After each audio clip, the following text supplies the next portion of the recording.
Radio Raheem with the captain of the Queensberry team, Hamzah Sheeraz. That's quite an honor. You know, it's no argument you're not the biggest name on the card. So why do you think Frank Warren chose you to be the captain of this such important a team? Because if you look at my track record for my last, I think it's 12 or 13 fights that have been consecutive stoppage victories. That's number one. And number two is I've had a great relationship with Frank Warren from day one. He picked me up when I was an amateur and I didn't have a good amateur career. No one knew who I was. And he kind of took a punt in me. And now I believe I've got the opportunity to kind of repay him, repay my manager, Andy Ayling, to kind of show this is the right guy you've picked to be the captain. You've stopped 15 out of the 19 guys that you've faced. What do you attribute that power to? It's to simply training with Ricky Funes down at the Tengus boxing gym in Los Angeles. It's just about, they got me, I've always had the power, but they got me in the right mindset of how to use it and when to use it, and more importantly, why to use it. Because listen, you can give power to anyone, but if they don't know why they're using it, then there is no reason as to why they should simply possess such a thing.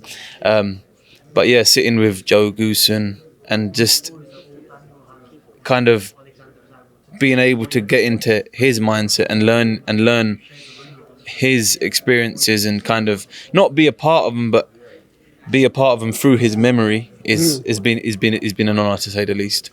We know the 160-pound division, of recent decade was a big division to be king of. And right now, since the Canelo and Triple G era has passed, no one has really ruled the division as of yet.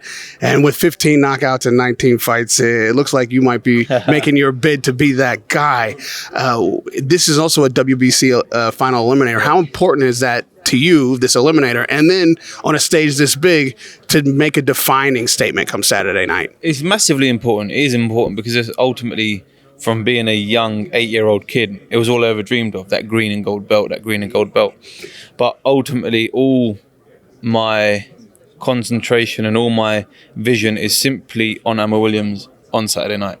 And the rest of it being an eliminator and the rewards and whatnot, that comes all after the fight. To make it a possibility, I have to get the win. So my priorities are just simply set on Amar. What is your assessment of Williams as a fighter? He's a good fighter. I wouldn't say he's a great fighter, because to be a great fighter, you have to do great things, and we haven't been given the opportunity to do that yet. But he does everything well. He can bang, he can fight, he can box, he does what he needs to do to win. And this is what makes it such a great fight, because I believe I do the same. We possess similar attributes in terms of the fact we can both punch and we can box and mix it up.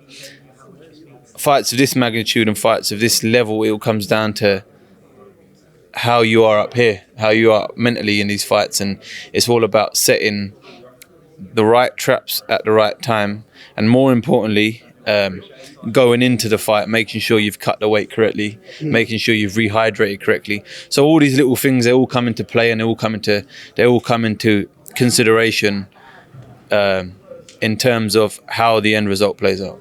In your last fight against a different Williams, Liam Williams in this case, inside of one round, it's not a lot of time on the clock there. In an odd way, do you wish you had had a few more rounds in the ring before this fight, preparing for it? And what could you, if anything, take away from that one round stoppage? Do you know, it was not really. I don't wish I could have gone longer, because I know a lot of fighters, they do say it, but really and truly, I don't wish, because listen, the shorter the fights and the quicker they are for me, the longer my career goes. It's as simple as that. The longer my career goes. And the reason why I say that is because I learned so much outside of the ring, in the gyms. I'm a gym rat. I'm always in the gym. So I study the game. I always have been, and I've been blessed to be out in LA with Ricky and the team for the last 4 years. So wherever it is, I'm learning and whatnot. So like I said, I'm just all taking it in my stride, to say the least. You talk about your physical preparation and your skill set with Ricky. That is something that, any fighter at this level has to have. But as most fighters will tell you, and you've mentioned that mentally, it's probably 80% a mental game. Yeah. Where do you find your fortitude and discipline mentally? Where do you derive that from? The simple answer is Islam is my religion. I'm a very devout Muslim. I'm a practicing one as well, and I've always kind of stood by my religion as well, and morally, physically, mentally, spiritually, you name it, I've always aligned my teachings and aligned my character with religion. So I think that helps a lot. It helps a lot, and with the team I have around me, I've got Taz. He's been in boxing for years. You've known him for years. With his experience as well, it kind of keeps me sane. It keeps me grounded, and he knows the who's and what's, which makes everything a lot easier. I'm imagining that 8-year-old kid who was dreaming of the green and gold belt couldn't ever have imagined that. Not only would it be in a Muslim country where you could potentially put that strap around your waist, but in the Kingdom of Saudi Arabia nonetheless. How much does that add to this event on Saturday night and to you personally to be able to compete on a stage such as Riyadh? It makes it so prestigious. It makes it so prestigious. It makes it... if I could say one word, it'd be blessed. That's how I feel to fight here. I feel absolutely blessed, and a massive thank you to Frank Warren, His Excellency Turki Al-Sheikh, for allowing me to be out here and allow me to make it happen. And we're better than Riyadh. I come over here for the Joshua and Ngannou fight, and I said I'd love to fight here, and then 2 weeks later I got the phone call, and that was it. It was like, listen, June the 1st you're fighting here. So like I said, blessed would be the word to just sum everything up. And lastly, as you said, you know, thanks to Frank Warren, thanks to His Excellency, this makes perfect sense for you to be a star here. If you can be successful on Saturday night, have you had any conversations about how you might guide your career down the line in Riyadh season, continue to be on these cards that His Excellency puts forward? What does the roadmap look for you? I mean, for what I know as of now, it's just June the 1st, Saturday night. But like I said, it's like anything. Put on a great performance, get the people behind you, just be appreciative of where you are. Then you'll get invited back. It's like anything. It just works. And one thing I've always said about fighting here is the fact that I've been able to build a fan base, a support base over here that I never thought I could have built before. You asked me this question 5 years ago, what would I said? I would have said Madison Square Gardens. I would have said Las Vegas. Never would I have said Riyadh. I wouldn't have even thought about it. But now it's happening here, and the sport, every sport is coming here. You name it, Formula One, snooker, footballs, you name it. Everything's here. This is where I want to be, and this is where I'd like to be for the foreseeable future.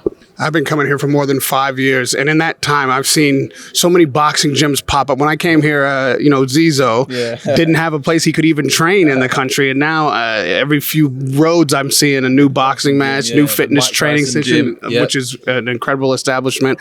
And the young people who are now seeing boxing as an option for them, and around the world, other Muslim kids who maybe haven't even been to the kingdom but know that the sport exists here. What is your message for them? Kids like you were when you were 8 that now have an opportunity that you didn't have then. See, the great thing about boxing is the fact, like, it's not like tennis. It's not like Formula One in terms of you have to have great financial backing at the start to get involved. Boxing, you can just walk. You can even be homeless. Walk in the gym, and you'll be looked after. You don't need nothing but a pair of gloves, and that's the beautiful thing about this sport. You can just everyone's treated the same. Everyone's treated equally in that gym. So, to the young kids, to the aspiring future superstars, boxers, sportsmen, sportswomen of Saudi Arabia, my advice to you guys would be walk into a boxing gym, and I can assure you, you won't be walking out.